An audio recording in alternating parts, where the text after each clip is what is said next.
I'm Wes Talbot, and I am the Lego designer on the Medieval Blacksmith.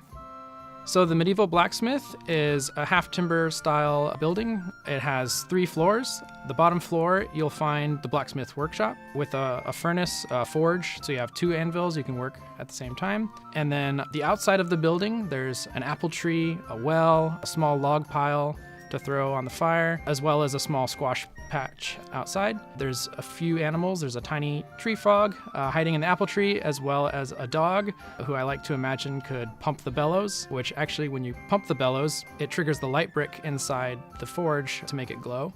And you can also find a wagon from 2 knights that are visiting to collect their wares.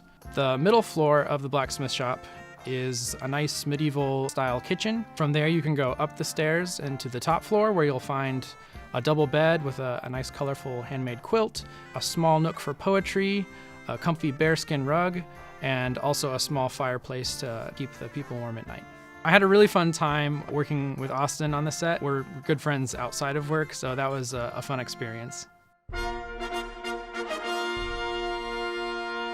Hello, I am Sir Austin William Carson.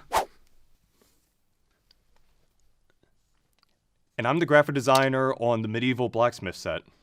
The set comes with 2 knights, and fans should be able to recognize them because it's the classic Black Falcon knights, harboring back to our more classic castle lines that we've done in the past. I went back and looked at old original signs from the era and tried to bring it up a little bit closer to that detailing.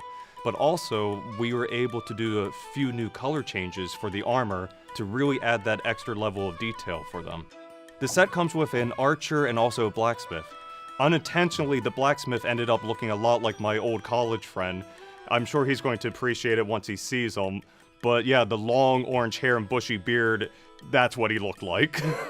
For the blacksmith sign, we got more involved with the fan designer and asked him what he wanted. Traveling was a big part of his life, and we added mountains in the background, while at the same time being able to show the artistry of the blacksmith by having both the hammer and the tools as his logo. LEGO Ideas is arguably the most exciting part of LEGO because it's where fans can have their ideas realised and actually turned into LEGO sets. Fans can essentially submit their model, which they would create themselves, and try their best to get 10,000 people on the site to actually support their project. It then goes into a review. If you are very, very lucky, your set is actually turned into an official LEGO Ideas set. This Medieval Blacksmith is the 33rd LEGO Ideas set to date.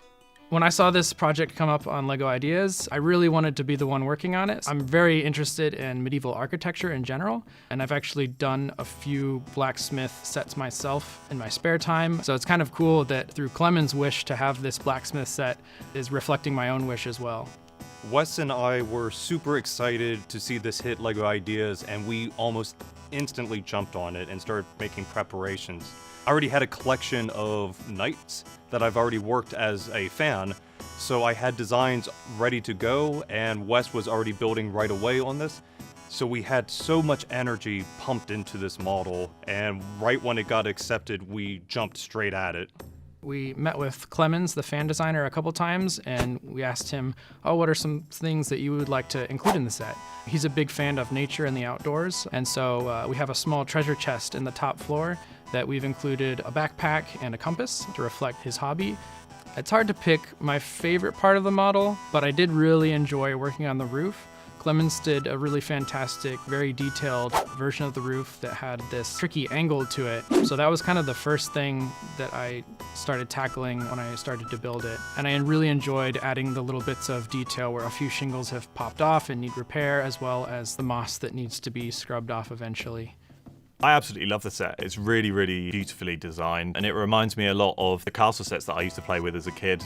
Lego Castle is such a classic thing to me, and being able to just get back and working on these things that were once toys for me, it felt like a full journey now to be able to play with something and then being able to develop it for the next generation.